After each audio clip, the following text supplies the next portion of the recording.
Mitra Jashni, Executive Editor at Foundation for Individual Liberty and Rights and founder of Turquoise Women of Iran project, joins me from Rotterdam. Many thanks for joining us, Mitra. Beginning with the situation on the ground.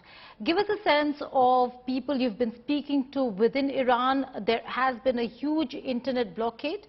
Not a lot of voices now coming out of Tehran or even other parts of Iran. So give us a sense of what's been your sense from the ground. Thanks for having me on your program. For over 4 decades, the Iranian people have suffered under the oppression of the Islamic Republic. Since 1979, the criminal Islamic Republic has taken many rights of women and men, both in Iran, and they used to have it before the Islamic Revolution. Iran is occupied by an anti-Iranian totalitarian regime, and we Iranians want back our country and make it great again. Right, Mitra, have you been able to speak to people in Iran? What's the situation? How is the Iranian authority? How are the Iranian authorities really cracking down on those who are voicing their protests against the regime and against this imposition of hijab?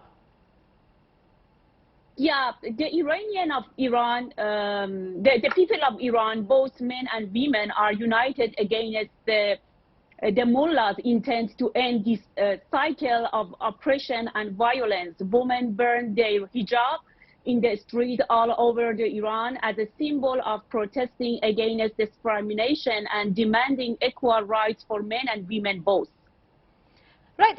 Mitra, in terms of the kind of protests that we are seeing, what is your expectation from the international community?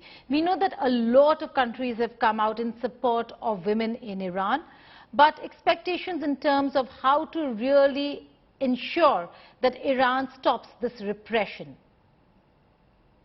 Yeah, as I told you, the Iranian regime, the Islamic Republic, actually is the regime that is people of Iran doesn't have it and doesn't want it anymore. So as an Iranian, I'm really disappointed and frustrated, especially with the Biden administration's policy of appeasement toward to the mullahs and to the Islamic Republic these days.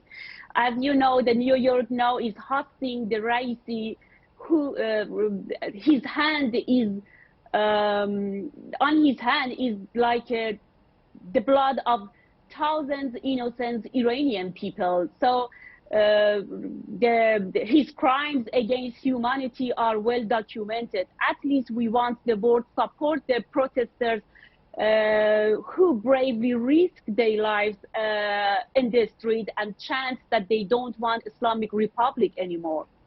Well, you also are an Iranian Kurdish, Mitra. So just tell me about your own personal struggle.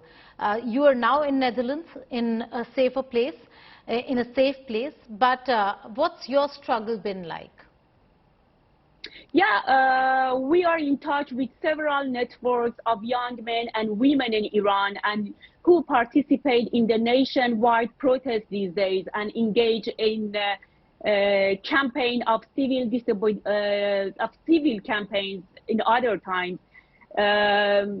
Actually, what we want in Iran, that for many years the Islamic Republic tried to separate women and men in Iran, and sometimes putting their interests and their benefit in conflict with one another. But the truth is the victory for Iranian people is in the unity and the solidarity. So in our campaign, we try to emphasize this point and firmly believe that path of the victory for Iranian people is through unity between men and women. Well, you speak about unity, very important, Mitra. Just wanted to, before I let you go, just a quick word. Are there women in Iran who also want hijab and who are standing with the regime, and that becomes a bigger problem?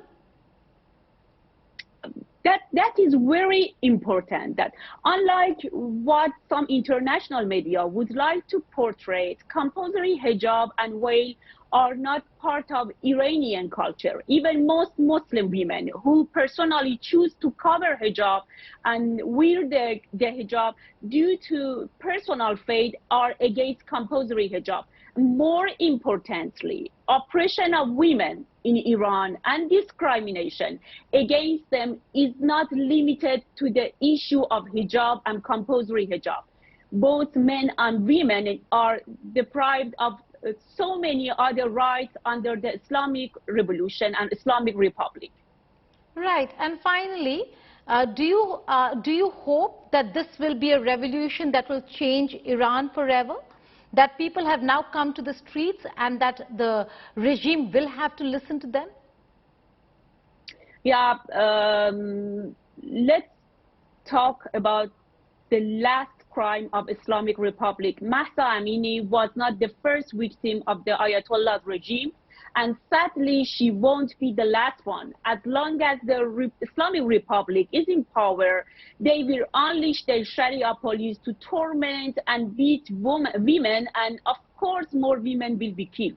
But we, the people of Iran, both men and women, are united against the mullah intent to end this cycle of oppression of violence and violence this time.